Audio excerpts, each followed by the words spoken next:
လူမှုဝန်ထမ်းကယ်ဆယ်ရေးနဲ့ပြည်내နေရာချထားရေးဝန်ကြီးဌာနလူမှုဝန်ထမ်းဦးစီးဌာနဟာလူငယ်တင်နန်းကျောင်း17ကျောင်းကိုဖွင့်လှစ်ထားရှိပြီးကာကွယ်ဆောင်ရှောက်ဖို့လိုအပ်တဲ့ကလေးငယ်များနဲ့လူငယ်များကိုလက်ခံဆောင်ရှောက်ပေးလျက်ရှိပါတယ်။ဒီလိုဆောင်ရှောက်ပေးလျက်ရှိရာမှာမန္တလေးတိုင်းဒေသကြီးအတွင်းရှိအမျိုးသမီးကလေးများတင်နန်းကျောင်းမှာလည်းကာကွယ်ဆောင်ရှောက်ဖို့လိုအပ်တဲ့အမျိုးသမီးကလေးများအားပညာရေးနဲ့အသက်မွေးဝမ်းကျောင်းပညာများအားသင်ကြားပေးလျက်ရှိပါတယ်။လူမှုဝန်ထမ်းကယ်ဆယ်ရေးနဲ့ပြည်내နေရာချထားရေးဝန်ကြီးဌာနလူမှုဝန်ထမ်းဦးစီးဌာနအနေနဲ့အိန္ဒိယအစိုးရကပံ့ပိုးပေးတဲ့ဉာဏ်ဆန်စွာအကျိုးဖြစ်ထွန်းစေမယ့်စီမံချက် Quick Impact Project QIP မှာမန္တလေးတိုင်းဒေသကြီးအမျိုးသမီးကလေးများတင်နန်းကျောင်းအတွက်အမှန်တကယ်လိုအပ်လျက်ရှိတဲ့တင်နန်းသူအိတ်ဆောင်တစ်ထပ်ဆောင်ဆောက်လုပ်နိုင်ဖို့ American $9000 အား Quick Impact Project QIP ရဲ့ဗန်ဒါရေးလုံထုံးလုပ်နည်းများနဲ့အညီထောက်ပံ့ငွေကိုရရှိနိုင်ရေးအတွက်ရည်ရွယ်ပြီးအဆိုပြုတင်ပြခဲ့ခြင်းဖြစ်ပါတယ်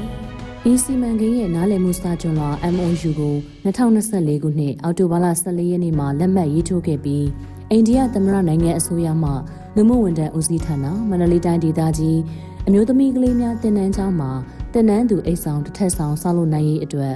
Constructing a one-story building for the Girls Training School in Mandalay Region မြန်မာခေါင်းစဉ်နဲ့စီမံကိန်းအတွက် American $9000 ထောက်ပံ့ငွေပေးအပ်ခဲ့ပါတယ်။စီမံကိန်းလုပ်ငန်းများဆောင်ရွက်ရာမှာအိန္ဒိယအစိုးရရဲ့ရန်ပုံငွေနဲ့မြန်မာနိုင်ငံအစိုးရမှအကောင့်ထည့်ပေါ်ဆောင်ရွက်ခဲ့ပြီးနားလည်မှုစာချုပ်လွှာ MOU မှာပါရှိတဲ့သတ်မှတ်ချက်များတည်ဆဲဥပဒေများစီမင်းများနဲ့အညီအကောင့်ထည့်ပေါ်ဆောင်ရွက်ခဲ့တာဖြစ်ပါတယ်။စီမံကိန်းရဲ့လုပ်ငန်းဆောင်တာတွေကိုကြီးကြပ်စီမံခန့်ခွဲဖို့စီမံကိန်းစောင့်ကြည့်ရေးကော်မတီ JPMC ကိုအဖွဲ့ဝင်10ဦးနဲ့ဖွဲ့စည်းခဲ့ပါတယ်။2025ခုနှစ်ဇန်နဝါရီလ10ရက်နေ့မှာဝန်ကြီးဌာနရဲ့ကြိုတင်ခွင့်ပြုချက်နဲ့ခွင့်ပြုဘတ်ဂျက်အပေါ်အခြေခံပြီးစီမံကိန်းများအတွက်အနိုင်ရကုမ္ပဏီကိုရွေးချယ်ဖို့တင်ဒါလုပ်ငန်းစဉ်အားဆောင်ရွက်ခဲ့ပါတယ်။လူမှုဝန်ထမ်းကယ်ဆယ်ရေးနဲ့ပြည်내နေရာချထားရေးဝန်ကြီးဌာနလူမှုဝန်ထမ်းဦးစီးဌာနမှ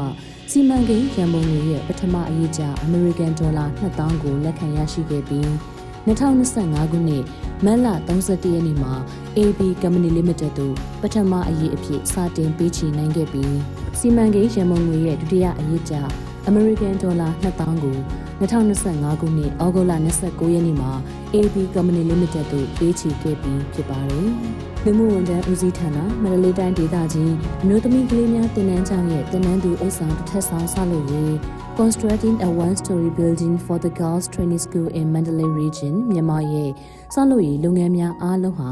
2025ခုနှစ်အောက်တိုဘာလ16ရက်နေ့မှာ100%ပြီးစီးခဲ့ပြီးဖြစ်ပါတယ်။စီမံကိန်းလုပ်ငန်းရဲ့အဆောင်အုံဆောက်လုပ်ရေးလုပ်ငန်းအားမန္တလေးတိုင်းဒေသကြီးလူမှုဝန်ထမ်းရုံးမှအနီးကပ်ကြီးကြပ်ပြီးလူမှုဝန်ထမ်းဦးစီးဌာနရဲ့ပံ့ပိုးမှုများဆောင်ရွက်ခဲ့ကသက်ဆိုင်ရာဒေသန္တရအာဏာပိုင်များနဲ့ဆောက်လုပ်ရေးပညာရှင်များကလည်းစစ်ဆေးမှုများပြုလုပ်ခဲ့ပါတယ်။လူမှုဝန်ထမ်းကယ်ဆယ်ရေးနဲ့ပြည်내နေရာချထားရေးဝန်ကြီးဌာနအောက်ရှိလူမှုဝန်ထမ်းဦးစီးဌာနဟာ2019ခုနှစ်မှာအတည်ပြုခဲ့တဲ့ကလေးငယ်အခွင့်အရေးများဆိုင်ရာဥပဒေအရကာကွယ်ဆောင်ရှောက်မှုလိုအပ်တဲ့ကလေးများရဲ့အကောင်းဆုံးအကျိုးစီးပွားကိုရှေ့ရှုပြီးအသက်ရှင်သန်ခွင့်ဖွံ့ဖြိုးတိုးတက်ခွင့်ကာကွယ်ဆောင်ရှောက်ခံပိုင်ခွင့်နဲ့ပူးပေါင်းပါဝင်ဆောင်ရွက်ခွင့်စတဲ့အခွင့်အရေး၄ရပ်ကိုအကောင့်ထဲပေါ်ဆောင်ရွက်လျက်ရှိရာမှာမန္တလေးတိုင်းဒေသကြီးအမျိုးသမီးကလေးများတင်နန်းကျောင်းမှာကာကွယ်ဆောင်ရှောက်ဖို့လိုအပ်တဲ့အမျိုးသမီးငယ်များအတွက်ဤစီမံကိန်းမှာကျောင်းသူအိတ်ဆောင်တစ်ဆောင်ဆောက်လုပ်ပေးခြင်းဖြင့်ကျောင်းသူဥယျာဉ်နဲ့အဆောင်မျှတမှုရှိစေပြီးကျောင်းဖွံ့ဖြိုးရေးအတွက်အများစွာအထောက်အကူဖြစ်စေမှာဖြစ်ပါတယ်။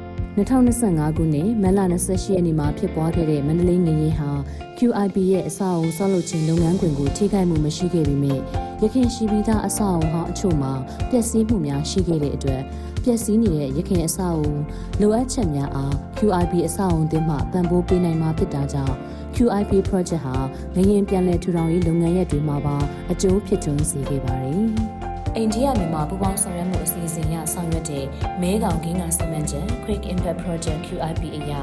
ာလူမှုဝန်ထမ်းဦးစီးဌာနမန္တလေးတိုင်းဒေသကြီးအမျိုးသမီးကလေးများတင်နန်းကျောင်းမှာတင်နန်းသူအိတ်ဆောင်တစ်ထပ်ဆောင်ဆောက်လုပ်ပေးခြင်းဖြင့်ကျောင်းသူအမျိုးသမီးငယ်များအနေနဲ့ကျန်းမာတန်ရှင်းတဲ့လူနေမှုအဆင့်အတန်းနဲ့အညီလုံခြုံစွာနေထိုင်နိုင်ပြီးရုပ်ပိုင်းဆိုင်ရာနဲ့စိတ်ပိုင်းဆိုင်ရာဘေးကင်းရေးကိုလေ့ကျင့်ပေးနိုင်တဲ့အပြင်ပညာရေးနဲ့အသက်မွေးဝမ်းကျောင်းဆိုင်ရာများကိုပါတိုးမြင့်သင်ကြားဆောင်ရွက်ပေးနိုင်မှာဖြစ်လို့ကာကွယ်ဆောင်ရှောက်ဖို့လိုအပ်တဲ့အမျိုးသမီးငယ်များအတွက်ပိုမိုကောင်းမွန်တဲ့ဘဝကိုဖန်တီးပေးနိုင်မှာဖြစ်ပါတယ်။ အိန္ဒိယမြန်မာပူးပေါင်းဆောင်ရွက်ရေးအစီအစဉ်အရစီမံကိန်းရဲ့နားလည်မှုစာချုပ်ကို2024ခုနှစ်အောက်တိုဘာလ14ရက်နေ့မှာလက်မှတ်ရေးထိုးခဲ့ပြီးဆောက်လုပ်ရေးလုပ်ငန်းအားလုံးဟာ2025ခုနှစ်အောက်တိုဘာလ16ရက်နေ့မှာပြီးစီးခဲ့ပါတယ်။ဒီလိုစီမံကိန်းလုပ်ငန်းရပ်တွေကိုဆောင်ရွက်ရမှာနားလည်မှုစာချုပ်ကလက်မှတ်ရေးထိုးခဲ့ပြီးချိန်မှာလုပ်ငန်းပြီးမြောက်ချိန်အထိသတ်မှတ်ချက်များနဲ့အညီ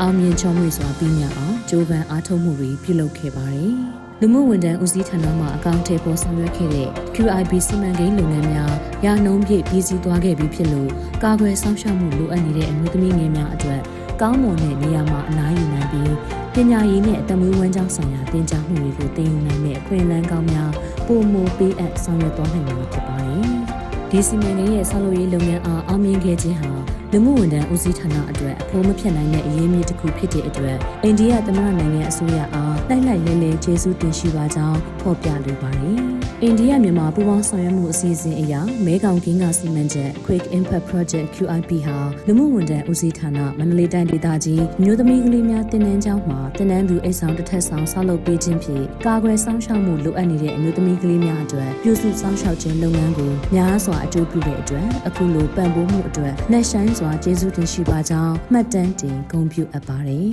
။